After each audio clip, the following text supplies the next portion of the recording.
কুয়াকাটা সমুদ্র সৈকত, যা পর্যটকদের কাছে সাগরকন্যা হিসেবে পরিচিত। 18 কিলোমিটার দৈর্ঘ্যের সৈকত বিশিষ্ট কুয়াকাটা বাংলাদেশের অন্যতম নৈসর্গিক সমুদ্র সৈকত। এটি বাংলাদেশের একমাত্র সৈকত যেখান থেকে সূর্যোদয় এবং সূর্যাস্ত দুটোই দেখা যায়। এবারের ভ্রমণ গল্প সাজানো হয়েছে কুয়াকাটা নিয়ে। কীভাবে যাবেন, কোথায় থাকবেন, কি খাবেন, সব কিছুই থাকছে এই ভিডিওতে।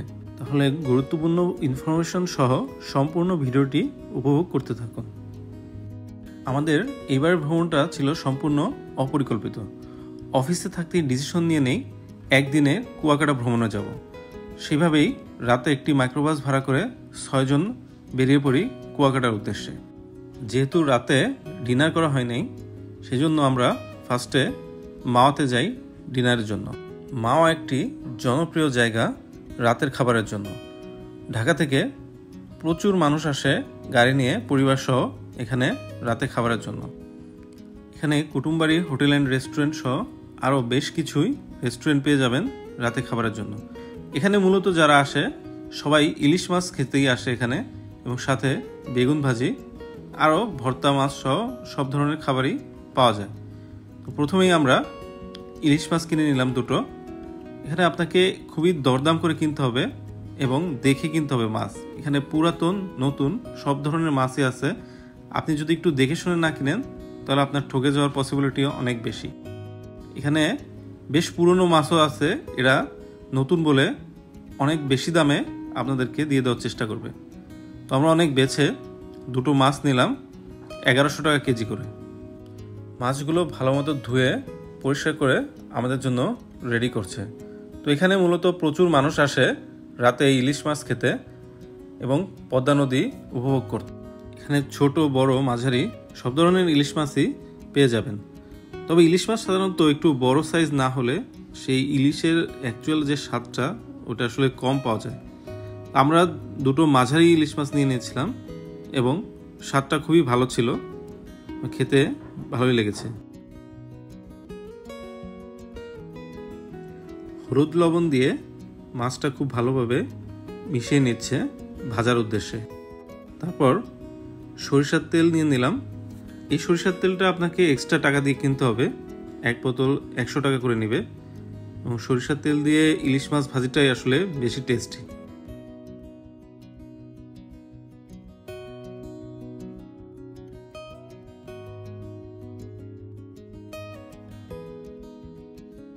ইলিশের যে লেজটা থাকে তারা সেটা ভেজে একটা ভর্তা বানিয়ে দেয়, যেটা অসাধারণ।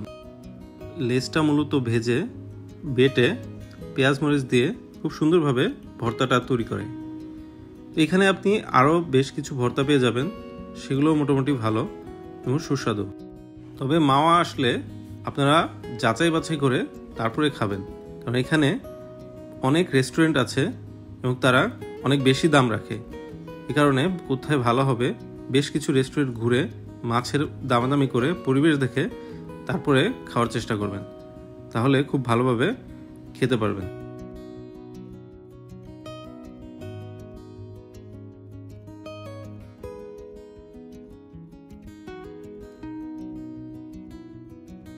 রাতের খাবার শেষে আমরা বেরিয়ে পড়লাম আবার কুয়াকাটার উদ্দেশ্যে। তো আপনি বাস, লঞ্চ দুইভাবেই কুয়াকাটায় যেতে পারবেন। আপনি চাইলে গাড়ি ভাড়া করেও ঢাকা থেকে কুয়াকাটায় যেতে পারবেন। সকাল 7টা, আমরা এখন কুয়াকাটায়। রুমে কিছুক্ষণ রেস্ট নিয়ে বেরিয়ে পড়লাম নাস্তার উদ্দেশ্যে। ঢাকার সদরঘাট থেকে কুয়াকাটার উদ্দেশ্যে লঞ্চ ছেড়ে যায়। যদিও সরাসরি কুয়াকাটা নয়, আপনি পটুয়াখালী লঞ্চে আসতে হবে বা বরিশালের লঞ্চে, এবং বরিশাল বা পটুয়াখালী নেমে আপনি কুয়াকাটার উদ্দেশ্যে ওইখান থেকে বাস পেয়ে যাবেন এবং খুব ভালোভাবেই আসতে পারবেন। আর এখন যেহেতু পদ্মা সেতু হয়ে গিয়েছে, সেহেতু বাসের জনপ্রিয়তাও অনেক বেশি। গাবতলী, সায়দাবাদ সব জায়গা থেকেই 800 থেকে 1500 টাকার মধ্যে এসি, নন এসি, স্লিপার সব ধরনের বাসই পেয়ে যাবেন এবং খুব কম সময়েই কুয়াকাটায় পৌঁছে যায়। লঞ্চে আপনি 300 থেকে 2000 টাকা পর্যন্ত ডেক এবং কেবিন পেয়ে যাবেন। কুয়াকাটার ভেতরে চলাফেরা করার জন্য অটোরিকশাগুলো খুবই জনপ্রিয়। এখানে ভ্যান টাইপ যে অটোরিকশা আছে এগুলোতে খুবই ভালোভাবে ঘোরাফেরা করা যায়। আমি একটি ভ্যান একটু চালিয়ে দেখার চেষ্টা করছিলাম। এটি বিচের সাথেই বার্মিজ মার্কেট, একদম বিচ ঘেঁষে এই মার্কেটটি অবস্থিত। এখানে বিভিন্ন ধরনের শামুকের জিনিসপত্র এবং আচার বা আরও অন্যান্য কিছু পেয়ে যাবেন এখানে। সকালে নাস্তার জন্য আমরা বৈশাখী রেস্তোরাঁ অ্যান্ড বিরিয়ানি হাউসে চলে আসলাম। এখানে আরও বেশ কিছু রেস্তোরাঁ আছে, তবে আমি সাজেস্ট করব আপনারা অবশ্যই দেখে নেবেন যে কোন রেস্তোরাঁয় ভিড় আছে। যেহেতু এখানে পর্যটক সংখ্যা কম, সেহেতু এখানে নতুন খাবার যেখানে হয় আপনারা সেইখানে খাওয়ার ট্রাই করবেন। বৈশাখী রেস্তোরাঁয় খিচুড়ি, পরোটা, ডিম ভাজি এবং বিভিন্ন রকম মাছ ভুনা, মাছ ফ্রাই সকালে এবং দুপুরে খাবারের জন্য পেয়ে যাবেন। এখানে রূপচাঁদা ফ্রাই 250 টাকা করে, চিংড়ি 200 টাকা, লাক্ষা 180 টাকা সহ আরও বেশ কিছু মাছ পেয়ে যাবেন। পরোটা 10 টাকা এবং ডিম ভাজি 25 টাকা। সকালে নাস্তা হিসেবে পরোটা আর ডিম ভাজি ভালো। বিচের সাথেই এখানে বিভিন্ন হোটেল পেয়ে যাবেন থাকার জন্য। ছুটির দিনগুলোতে সাধারণত হোটেল ভাড়া একটু বেশি হয়ে থাকে। এছাড়া অন্যান্য সময়ে আপনি 1000 থেকে 1500 টাকার মধ্যেই ভালো এসি নন এসি রুম পেয়ে যাবেন। একদম বিচের সাথেই এইসব হোটেলগুলো অবস্থিত। যদিও এখানে কক্সবাজারের মতো লাক্সারিয়াস হোটেলের সংখ্যা খুবই কম। হোটেলে ওঠার আগে অবশ্যই ভালো মতো রুম দেখে দামাদামি করে তারপরে হোটেলে উঠবেন। মোটামুটি পরিবেশগুলো ভালোই আছে এখানে। এটা বার্মিজ মার্কেট। এখানে বার্মিজের বিভিন্ন পণ্য, শুটকি, আরও অনেক কিছুই পেয়ে যাবেন।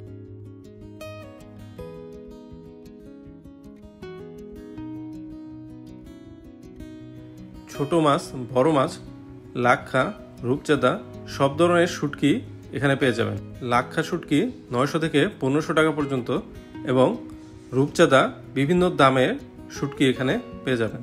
এখানে বেশ কিছু দোকান আছে, আপনারা দেখে শুনে যেখানে ভালো লাগে ওইখান থেকে শুটকি নিতে পারবেন।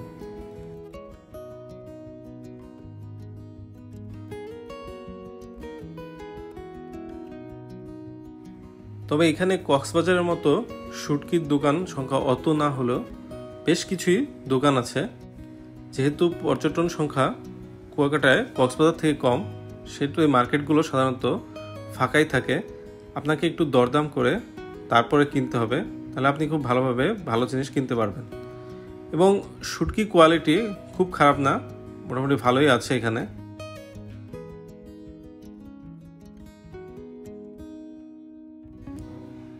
এটি রূপচাঁদা শুটকি। এটা মোটামুটি নতুনই মনে হচ্ছে, খুব বেশি পুরাতন না।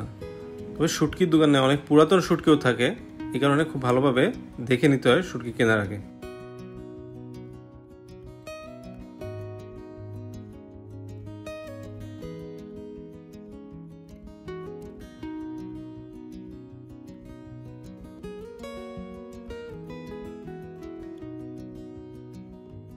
আরও বেশ কিছু জিনিসপত্রই এখানে পেয়ে যাবেন।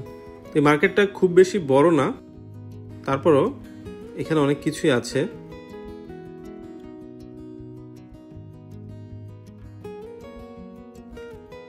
এখানে একটি ট্যুরিস্ট পুলিশ বক্স আছে, আপনাদের কোনো অভিযোগ থাকলে আপনারা এখানে জানাতে পারেন। ট্যুরিস্ট পুলিশ খুবই হেল্পফুল। আপনারা কোনো বিপদে পড়লে বা সমস্যায় পড়লে তাদেরকে অবশ্যই জানাবেন, তারা আপনাদেরকে যথাযথ সাহায্য করার চেষ্টা করুন। এখানে হলুদ গেঞ্জি পরে যাদেরকে দেখছেন এরা সব ক্যামেরাম্যান। 3 টাকা থেকে 5 টাকা বিভিন্ন দামে ছবি তুলে থাকে। আপনারা যদি তাদেরকে ভাড়া করেন অবশ্যই বলে নেবেন যে আপনি বেছে বেছে ছবি নেবেন এবং কত টাকা দিবেন প্রতি ছবি, সেভাবে ঠিক করে নেবেন। তাহলে কোনো ঝামেলা ছাড়াই আপনি ছবি তুলতে পারবেন। এবং কুয়াকাটা ঘোরার জন্য এখানে আপনি বাইক, অটোরিকশা সবগুলোই পেয়ে যাবেন। এখানে এরা বেশ কিছু স্পটের কথা বলছে যেখানে আপনি বাইকে করে যেতে পারবেন।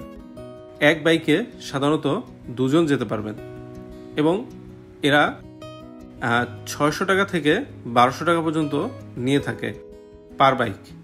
তো আপনি অবশ্যই দামাদামি করে নেবেন, কারণ আমি যখন গিয়েছি আমি 400 টাকা করে নিয়েছিলাম প্রতি বাইক। যদি আপনারা ফ্যামিলি সহ যান তাহলে আমি সাজেস্ট করব অবশ্যই অটোরিকশা নিয়ে যাবেন। ছাদ খোলা অটোরিকশায় ঘুরবেন, যা খুবই মজা। বিচের পাশ দিয়ে যাবে রোড দিয়ে এবং সুন্দরভাবে দেখে যেতে পারবেন। বাইকেও নিতে পারেন, একজন দুজন হলে বাইক নিতে পারেন, বাইকেও ঘুরে মজা আছে। এটা সাধারণত একপাশে লেবুর চর, লাল কাঁকড়া বীচ এবং তীরমোহনা পর্যন্ত যায় এবং অন্য পাশে মন্দির, কুয়া আরও বেশ কয়েকটা জায়গা দেখার জন্য নিয়ে যায়। তো আপনি যদি একটা গাড়ি ঠিক করেন তাহলে তারা দুইভাবে দেখাবে, দুই পাশে, একটা বিকালে এবং আরেকটা পরের দিন সকালে। এবং সবগুলো স্পট দেখার জন্য আপনার খরচ পড়বে 800 থেকে 1200 টাকা পর্যন্ত পার বাইক। এখন বেলা 11টা, চলছে জোয়ার। আপনি সমুদ্রে নামার আগে অবশ্যই দেখে নেবেন কোন পাশ দিয়ে সবাই নামছে। যেদিক দিয়ে সবাই গোসল করতে নামবে আপনি অবশ্যই ওই দিক দিয়ে সমুদ্রে নামার চেষ্টা করবেন, কারণ তাহলে বিপদ হতে পারে। যারা এখনও চ্যানেলটি সাবস্ক্রাইব করেননি তারা সাবস্ক্রাইব করে রাখুন এবং নোটিফিকেশন অন করে রাখুন পরবর্তী ভিডিও পাওয়ার জন্য। দুপুরে খাবারের জন্য আমরা আবার বৈশাখী রেস্টুরেন্টে চলে আসলাম। এই রেস্টুরেন্টটাতে অনেক মানুষের ভিড় দেখে এখানে আসলাম, না হলে ভিড় যেখানে কম আসলে সেখানে অনেক পুরনো খাবার থাকে, যে কারণে ভিড় দেখে যাওয়াটাই ভালো। রূপচাঁদা, লাক্ষা, চিংড়ি ভুনা এবং চিকেন ভুনাও পেয়ে যাবেন এখানে। তো আমরা একটি রূপচাঁদা নিয়ে নিলাম 250 টাকা করে এবং 300 টাকা করে চিংড়ি মাছ নিয়ে নিলাম, আরও নিলাম লাক্ষা 180 টাকা করে। সমুদ্রে গেলে অবশ্যই মাছ খাওয়ার চেষ্টা করবেন, কারণ ওইখানকার মাছগুলো খুবই ভালো হয় এবং খেতেও খুব সুস্বাদু। এখন ভাটা চলছে। এই সময়টাতেই সূর্য ডুবার আগে পরিবেশটা খুবই সুন্দর হয়ে যায়। তো এই সময়ে সবাই সূর্য ডুবা দেখার জন্য তীরমোহনায় যায়। আপনি ওইদিকে লেবুর চর, লাল কাঁকড়ার বীচ এবং তীরমোহনা এই 3টা জায়গা দেখতে পারবেন। বিচে ঘোরার জন্য এখান থেকে বাইক, অটোরিকশাগুলো পেয়ে যাবেন। কক্সবাজারের মতো বড় না হলেও কুয়াকাটা সমুদ্র সৈকত খুবই সুন্দর।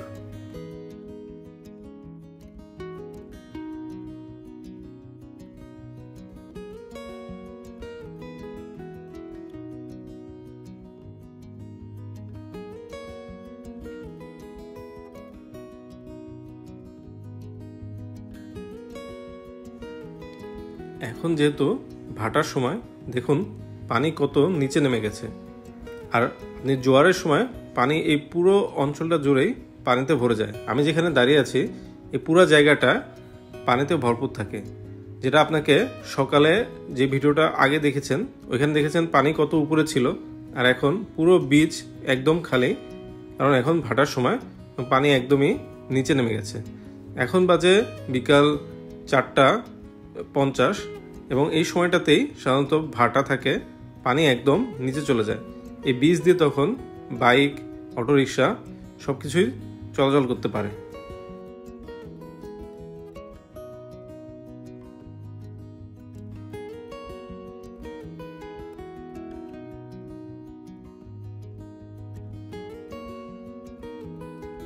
এখানে আপনি ঘোড়া রাইডও পেয়ে যাবেন, 100 থেকে 150 বিভিন্ন দামে এরা আপনাকে রাইড করাবে। আমরা 6 জনের জন্য একটি অটোরিকশা ভাড়া করে নিলাম। অবশ্যই ছাদ খোলা অটোরিকশাগুলো নেবেন, তাহলে খুব ভালো এবং আরামদায়ক ভ্রমণ করতে পারবেন। লাল কাঁকড়া বীচ, লেবুর চর এবং তীরমোহনা যাওয়ার জন্য আমরা 400 টাকায় এই অটোরিকশাটা ঠিক করি। এরা আমাদেরকে নিয়ে যাবে এবং ঘোরা শেষে আবার বিচে ফিরে নিয়ে আসবে। এই রোডটা পুরো কক্সবাজারের মেরিন ড্রাইভের মতো, তবে আমার কাছে কুয়াকাটাটা একটু অগোছালো মনে হয়েছে। এটি একটি খুবই সম্ভাবনাময় পর্যটন কেন্দ্র এবং প্রচুর পর্যটক এখানে ঘুরতে আসে। তারপরও এর রাস্তাঘাট এবং পরিবেশ খুবই অগোছালো এবং নোংরা। আমি আশা করব কর্তৃপক্ষ এই দিকে নজর দিবে এবং এই সমুদ্র সৈকতকে কিভাবে আরও পর্যটন বান্ধব করা যায় সেই চেষ্টা করবে। নৌকাগুলো তীরে রাখা, আবার যখন মাছ ধরার সময় হবে এই নৌকাগুলোই নিয়ে তারা নদীতে মাছ ধরতে যাবে। কুয়াকাটা মূলত আমি বলবো একদিনের ট্যুরের জন্য পারফেক্ট একটি জায়গা।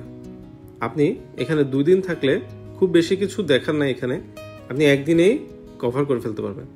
যদি আগের দিন রাত্রে রওনা দেন তাহলে ভোরবেলায় এসে প্রথমেই সমুদ্রে গোসল করে তারপরে দুপুরে খাবার দাবার শেষে আপনি বেরিয়ে পড়লেন ঘুরতে, এবং এক সাইড একদিনে ঘুরে পরের দিন সকালবেলায় আবার অন্য সাইডগুলো যেখানে কুয়া আছে এবং মন্দির আছে ওই সাইডগুলো ঘুরলেই আপনার কুয়াকাটা শেষ, এবং পরের দিন আপনি আবার রাতের বাসে বা লঞ্চে ঢাকায় ফিরে আসতে পারবেন। বা কেউ যদি ডে ট্যুর করতে চান সেটার জন্য কুয়াকাটা একটি পারফেক্ট জায়গা। আমাদের এটা ছিল একদিনের ভ্রমণ। আমরা আগের দিন রাত্রে রওনা দিয়েছি এবং সারাদিন ঘুরে আবার রাত্রে ঢাকায় ব্যাক করেছি। সো আমাদের অলমোস্ট পুরাটাই কুয়াকাটা কভার করে ফেলেছি। আপনারা যারা একদিনের ভ্রমণের জন্য কোথাও যেতে যাচ্ছেন তারা এই কুয়াকাটা আসতে পারেন, খুবই ভালো লাগবে এবং ঘুরেও আনন্দ পাবেন। কুয়াকাটার যে নামকরণ এটা হয়তো আমরা অনেকেই জানি না। তো এখানে প্রথম রাখাইনরা যখন থাকতে আসে তো তাদের তৃষ্ণা মেটানোর জন্য সুপ্রিয় পানির জন্য তারা এখানে একটি কুয়া খনন করে। সেই কুয়া থেকেই এখানকার নাম হয় কুয়াকাটা। ওই কুয়াটা এখনও আছে। এটা একটি ভ্রমণ স্পট। আপনারা যখন দেখতে আসবেন অবশ্যই ওই কুয়াটা দেখে আসবেন।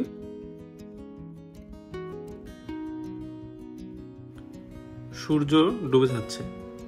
এইখানকার পরিবেশটা খুবই শান্ত হয়ে গিয়েছে, প্রচুর বাতাস এবং খুবই ভালো লাগার একটি পরিবেশ। কুয়াকাটা সাধারণত সবসময় কম বেশি পর্যটক থাকে, কোনো নির্দিষ্ট মৌসুম নেই। তবে ঝড়ের সময় কুয়াকাটা অ্যাভয়েড করাটাই ভালো, কারণ ওই সময় পরিবেশটা খুবই খারাপ থাকে। তো ঝড় বাদ দিয়ে অন্যান্য সবসময় আপনি কুয়াকাটা ভ্রমণ করতে পারবেন। এটি লাল কাঁকড়ার বীজ। এখানে প্রচুর কাঁকড়া আছে, তবে পর্যটকদের কারণে তাদের স্বাভাবিক প্রজনন ক্রিয়া ব্যাহত হচ্ছে, যেটা পরিবেশের জন্য খুবই ক্ষতিকর। এটা লেবুর চর। এখানে আপনি ফিশ ফ্রাইয়ের কিছু দোকান পেয়ে যাবেন। যারা ফিশ ফ্রাই পছন্দ করেন তারা এখান থেকেও ফিশ ফ্রাই খেতে পারবেন।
দূরে যে বন দেখা যাচ্ছে এটা মূলত সুন্দরবন।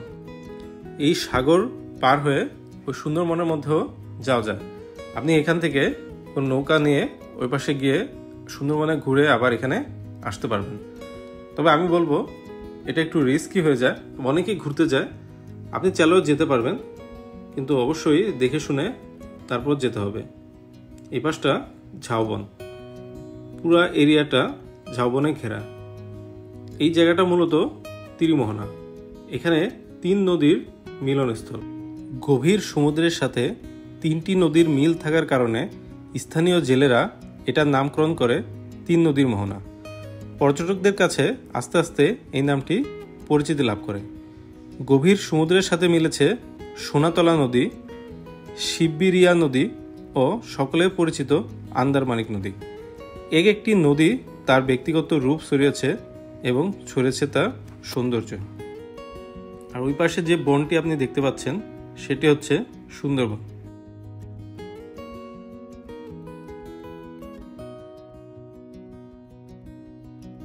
এখানে যে 3টি নদী এসে মিলেছে, একটির পানির সাথে আরেকটি পানি কোনোভাবেই মিলবে না। আল্লাহর এক অপরূপ সৃষ্টি আপনি এখানে আসলে দেখতে পারবেন। এটি একটি লাল কাঁকড়া। পুরো বিচ জুড়েই এমন লাল কাঁকড়া আপনি দেখতে পারবেন এই 3 নদীর মোহনায়। সূর্য ডুবে গেছে। মূলত সূর্য ডোবা দেখার জন্যই সবাই এই তীরমোহনায় আসে। এবার যাবার পালা। কুয়াকাটা সমুদ্র সৈকত খুবই সুন্দর একটি জায়গা। আপনিও চাইলে আপনার ভ্রমণ তালিকার প্রথম দিকেই রাখতে পারেন কুয়াকাটা। যারা একটু কম বাজেটে কম খরচে সমুদ্রে সৈকত ঘুরতে চান তারা অবশ্যই কুয়াকাটায় আসতে পারবেন। খুবই ঝামেলা ছাড়াই সুন্দরভাবে ঘুরতে পারবেন কুয়াকাটা সমুদ্র সৈকত। কুয়াকাটা সমুদ্র সৈকত এখনও অনেকটা পরিষ্কার আছে। আপনারা খেয়াল করবেন বিচে আসলেই বিচটা কীভাবে পরিষ্কার রাখা যায় সেই চেষ্টা করবেন। যত্র ময়লা আবর্জনা না ফেলে একটা নির্দিষ্ট জায়গায় ফেলে অবশ্যই বিচকে পরিষ্কার রাখার চেষ্টা করবেন। রাতে আমরা এখান থেকে ফ্রেশ ডাব খেয়ে নিলাম। একটি ডাব 120 থেকে 30 টাকা করে নেবে। ডাবগুলো খুবই সুস্বাদু ছিল এবং একদম ফ্রেশ ছিল। ডাবের পানিটা খুবই মিষ্টি। রাতে বিচের সাইডে এখানে প্রচুর দোকান পেয়ে যাবেন। ফিশ ফ্রাই, ফলের জুস এবং বিভিন্ন আইটেমের খাবার বিক্রি করছে তারা।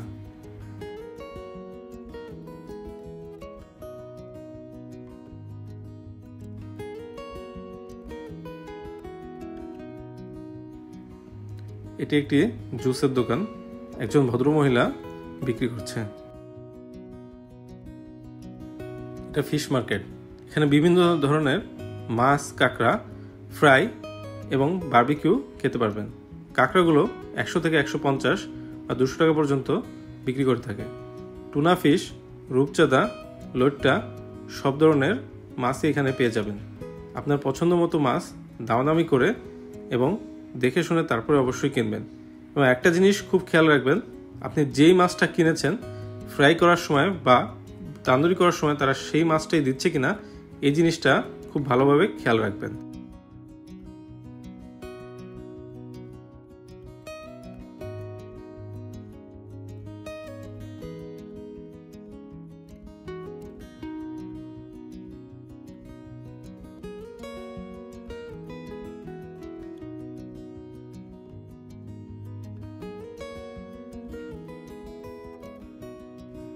আমরা এই রুমটাতেই ছিলাম। এসি সহ খুবই নর্মাল, কক্সবাজারের মতো অত লাক্সারিয়াস না, তবে ভালোই ছিল। রাত 10টায় আমরা আবার ঢাকার উদ্দেশ্যে কুয়াকাটা ছেড়ে আসলাম। এটি পায়রা সেতু।